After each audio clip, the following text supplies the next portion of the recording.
Meghan Markle here.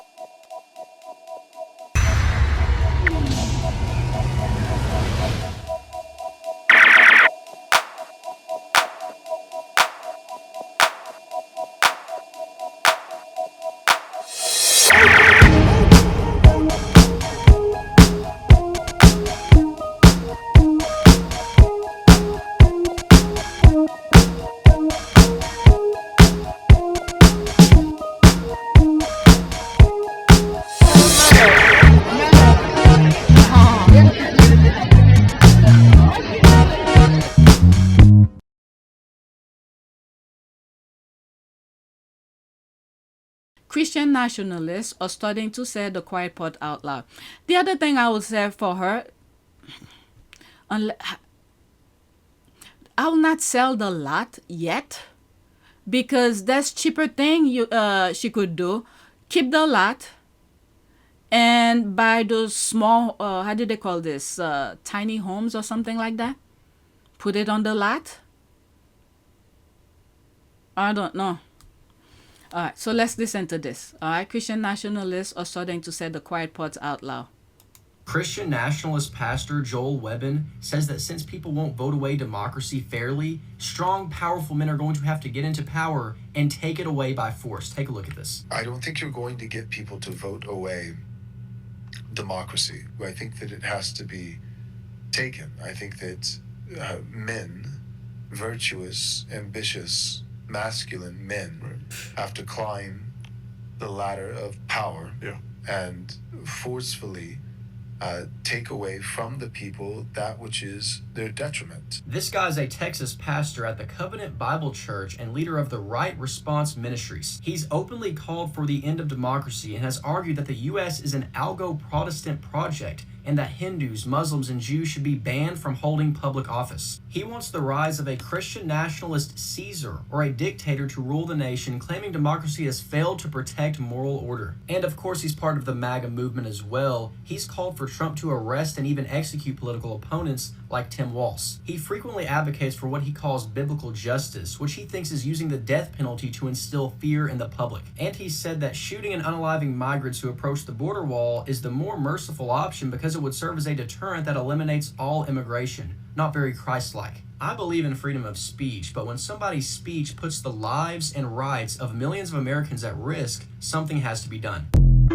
Well, let them keep on talking because there's some people who don't see it. African Americans have been seeing it. They felt it. So let him speak so others wouldn't think that this is what's happening. So there they are talking and hopefully get to these people because many of them keep on saying freedom this, freedom that. And now there's this guy saying take it away from them. So there it is. So these are people who's against our own democracies. They are traitors to the country. That's not what the country stands for. All right, next tweet. So let's see this one here. This is why I have zero sympathy when leopards start chewing. They're supporting him because they think he's going after people of color, even though his policies are hurting them. So let's listen to that one. A woman said on social media that Donald Trump is probably the most corrupt president the U.S. has ever had. Like duh. But I don't care as long as he keeps going after black and brown people. And this is why Trump's new statement of we need to go to a wartime economy might just happen. He wants to raise our military budget to $1.5 trillion. And he wants to cut all the public programs for health, education, research into diseases. Well, there's a lot of scientists that are going missing. So he's working toward that. He's working toward. This is the thing here. The country have been in a state of comfortable. There's another word for it, where there's no pain and suffering or whatever. Even though it was there, but it never reached these people. REACH never reached ED. REACHED never reached these people. So they were okay with it because it was happening to others. So Trump is purposely thinking, TANKING, thanking the country to get those, to to remove democracy, similar to what that nationalist was just saying in that previous tweet. So they're working toward that. But the problem that I have here, they're trying to do that to other countries as well. Haiti, what's the other one? Cuba, and look what they did to Palestine. If they kept their nonsense to themselves, we will not care. But they're spreading themselves everywhere, and they want what people have. That's the problem. But let's continue. Oh, jeez. You know, I think even public parks might get cuts and whatnot. Oh, yeah. Massive cuts to things that people need to survive. So, because Medicaid, and of course, welfare benefits and all those things. And his supporters will always say, yes, that's fine. Because in their minds, I may lose this, but those people of color are losing it too. That's why we don't have health care in this country, because people of color might get it. That's why we don't have universal education, because, well, that means free, because people of color might get it. This is why. Yeah, education through college, I think at one point used to be free, but they make it so difficult. But the thing is that they're hurting themselves. African Americans find ways. They find ways to get the education that they need and want. They're trying to get rid of free lunches because children of color might get it.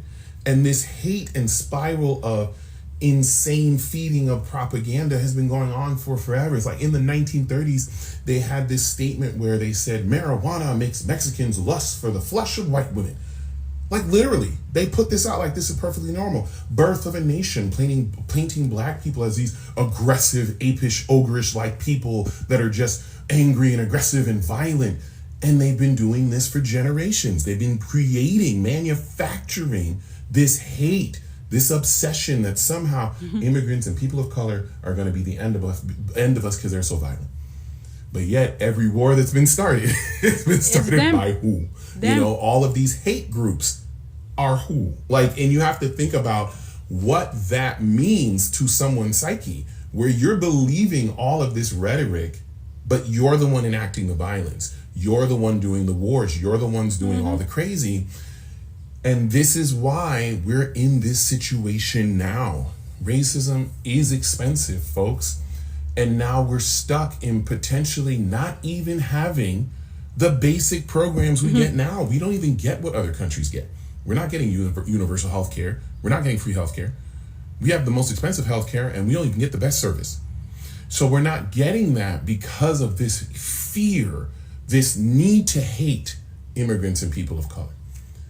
And I'm just really worried at what this is going to cause. Because at this point... You know, at this point, I don't think I'm worrying anymore. The only thing I'm worrying about is for my kids.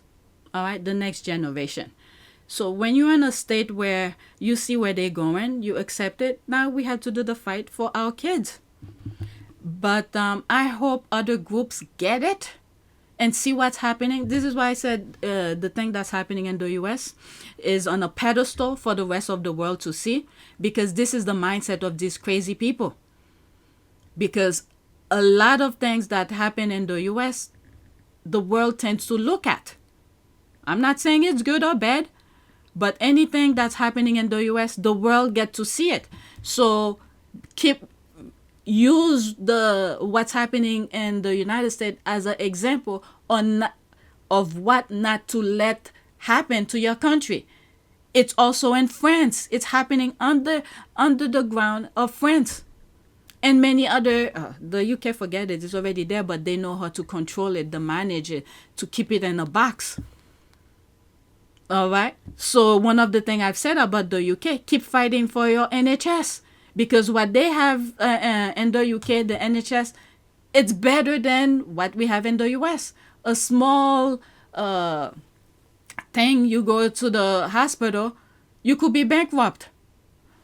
All right, so use our pain the same way we could look at what's happening in the Middle East, okay, as an example. This is where the US could get into, could possibly be. Because these people, they love to see others in pain. If you look at what happened, what came out of the Epstein file, things that they've done to children, they make people dress in fancy costumes so they could hunt them. And these people are monsters. They are monsters. They like to see people struggling for their survival. All right, let's finish with that and then move on. I can't expect Trump voters to see it for what it is, that you've been played, because they wrote on your racism. But I'm hoping they do at least realize these people don't have your best interest in mind. I'm hoping they come to simply that realization. They don't care about you. They don't care what happens to you that much, because they'll never see through their racism. That's ingrained in them because of the American propaganda machine. But I'm hoping they can come to the realization that they are being bamboozled. They've been hoodwinked. They've been whatever little cute thing you want to say there. They've been had. There it is. That's an old one. So this is where we're at. And I'm really hoping that at some point, this whole administration just gracefully bows out and we can try to salvage what's left of a nation, because the birth of this nation was on the backs of immigrants and Black people. So y'all have a great day. All right, so that's that. Let's go to the next tweet. He's right. Like I've said, in order for them to see it or understand it, they have to feel it. So they don't even care if they go down under. All right, next tweet. Great question. And I'm so glad that the rest of the world is beginning to know this. It will appear that the Labour government's attempting to create an apartheid state. Okay, so that's probably in the UK. Let's listen. What is going on in England, genuinely? Because for the past multiple days, all I've heard out of the UK has been this panic about this guy who committed 3 stabbings. But if you listen to the news or read headlines, you wouldn't know that he committed 3 stabbings. You would think that he committed 2. The 2 people that the media keeps talking about are Jewish, whereas the one guy the media keeps ignoring, even though he was also stabbed, is Muslim. The double standards are genuinely getting a little bit crazy. Like, there was this fire that broke out at this random street. 42 meters away from the building on fire was a synagogue, so every headline you see says response to fire near a synagogue. But do you know what was 42 meters in the opposite direction from the exact same building? A mosque.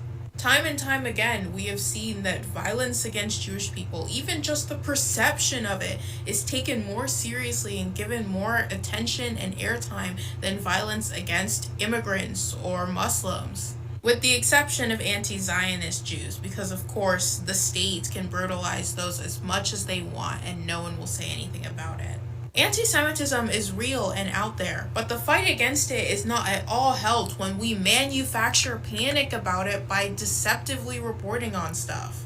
And as always, anti-Semitism continues to come most predominantly from the right, from people like Nigel Farage. And yet, the people who get attacked most viciously for it across the political spectrum are the left, including the Green Party, literally led by the UK's only Jewish party leader.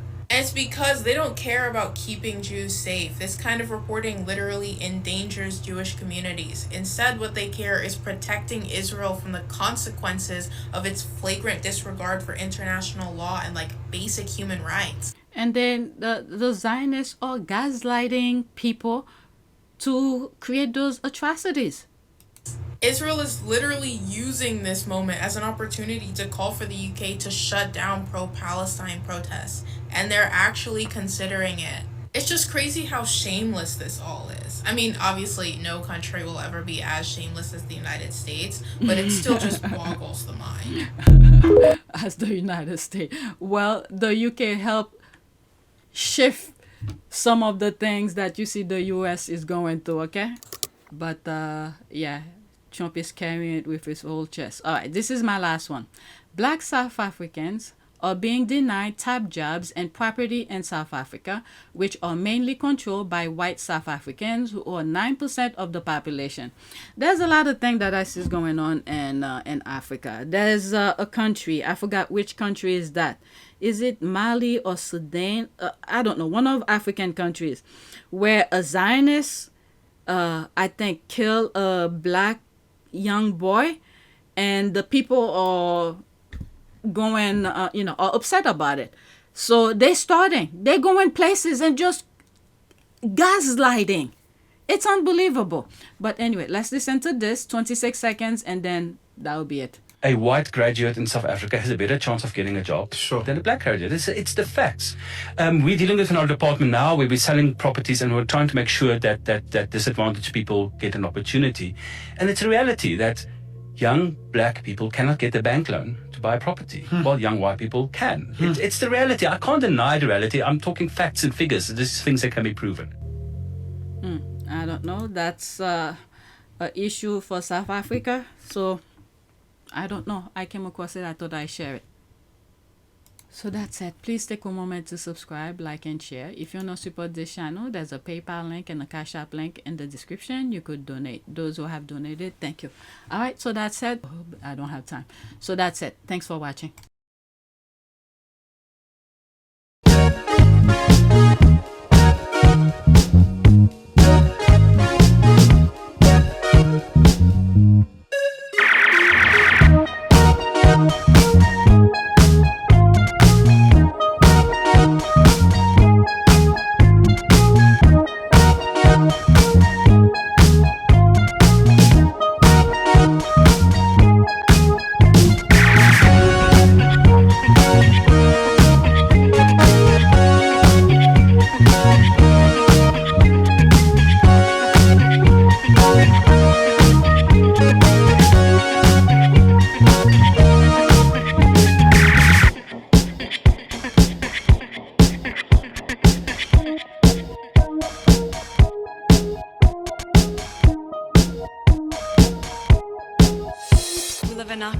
It is a great privilege to be with all of you today.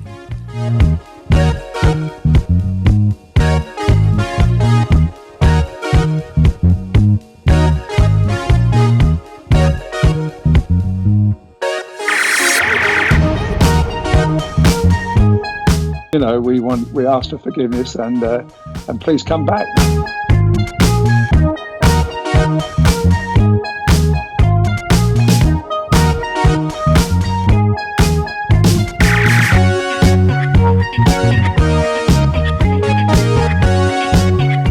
As you saw me find the love and happiness that I'd hoped for all my life.